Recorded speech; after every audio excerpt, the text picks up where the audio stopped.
And then, ito nga ang toy na re-review natin for today. This is the Jurassic World Mega Predator Pursuit 2-player slot racing sets. Kung mapapansin nyo ngayon dito sa review natin, ibang-iba yung setup natin kasi may kalakihan itong toy na re-review natin for today. We really need a big space for this one. So medyo kakaiba lang yung setup ng review natin. Ganun pa man, packaging ng toy natin ngayon. Ganito yung itsura niya sa harap and sa likod. Makikita nyo yung mga makukuha natin dito sa loob ng box. Ay sa side niya, logo lang ng Jurassic Park. On this side, another logo lang. Babaw, one may hawakan. And sa ilalim, mga sulat-sulat lang dyan. So i-unbox na natin yan. Pag na-unbox natin siya, ito yung mga kasama niya sa loob. You have here yung cardboard lang ng Mosasaur. Pakagat muna natin dito kay Bracket. So check muna natin first dito yung ating mga sasakyan. So nandito yung dalawa natin na Jeep. Meron tayo dito color blue and ito parang original color yata to. Parang ganito yung sa movie mismo.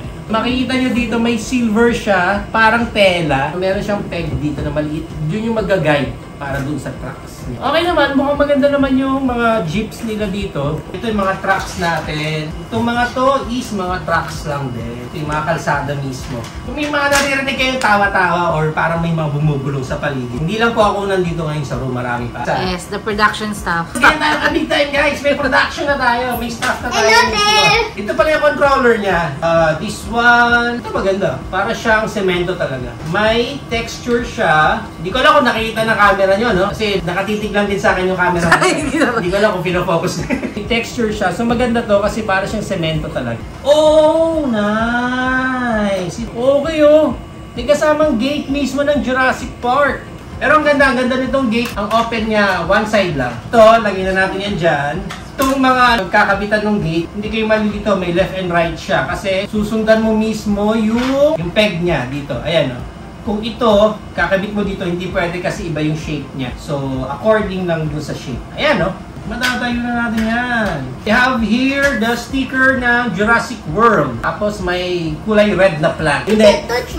Torch. Kino-correct ako guys, torch daw yun. So that's a torch. This one is the manual lang. Another set ng manual. Pero parang sa trucks mismo to. Dalawang set ng manual. Another cardboard with a T-Rex.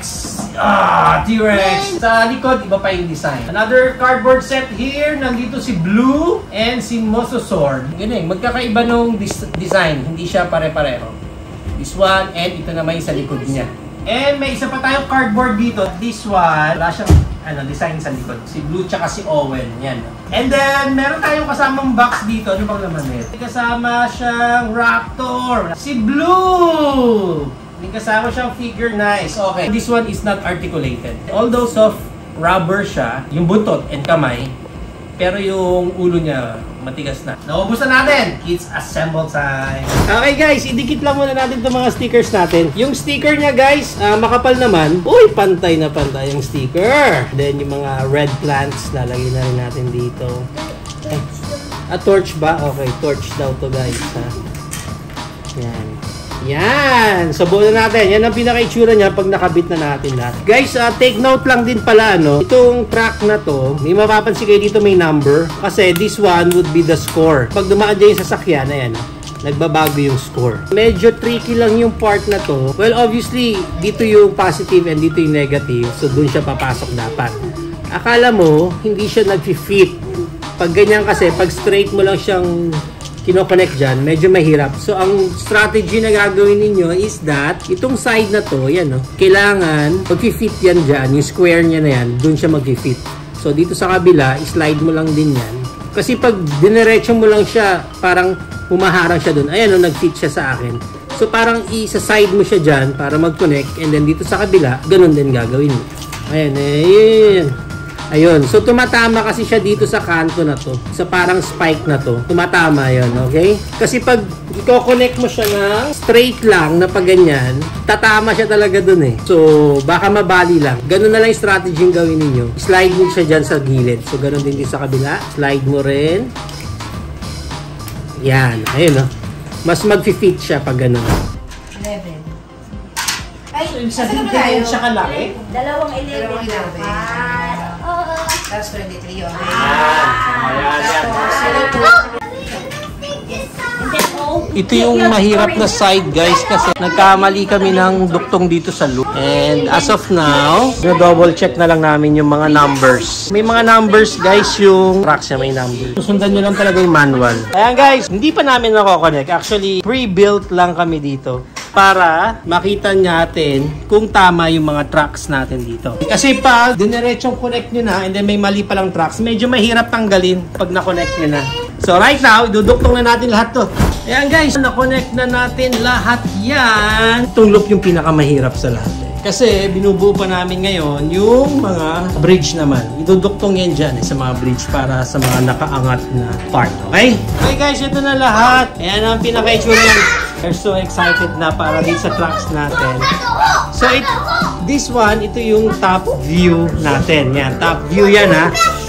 Don't mind the sauropods natin. Inagdag lang namin yan pang effect talaga dyan. Which is ang ganda ng kinalabasan guys pag in-include nyo yung mga dinosaur nyo dito sa gitna ng tracks. Actually, nakakatuwa, na-excited ako kasi nagmukha siyang theme park. Lalo na dito sa side na to.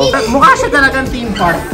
Tapos may tunnel pa dito. Yan, dyan sa ilalim. Hindi pagka-challenging pag binuo nyo, pero worth it niya pag nabuo na natin lahat yan. So here's the final piece na para mabuo na natin at gumana na itong ating Dino track. First is, gagamitin natin itong adapter na to. I wish binago din nila yung color ng controller. Kasi sana naka-base sa color ng sasakyan. So kung yung red, yung blue sana.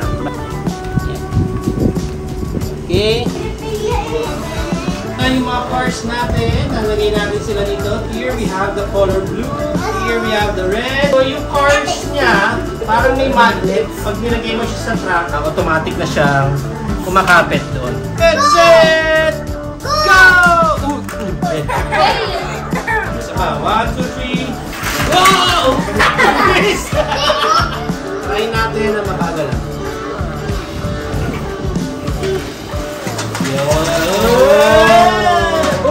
Walang ilaw yung sasakyan nila. I was expecting na may ilaw pala dapat. Kailangan soft lang. Soft lang yung pagpindot nyo. Yan.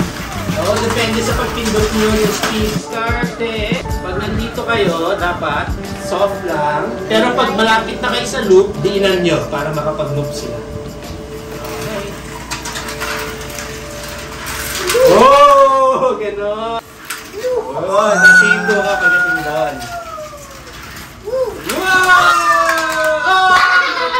Okay guys, so ito na lahat yung ating Jurassic World Dino Tracks. I hope na nag-enjoy kayo sa video namin and we're gonna play na. We will enjoy itong theme park namin ng Jurassic World!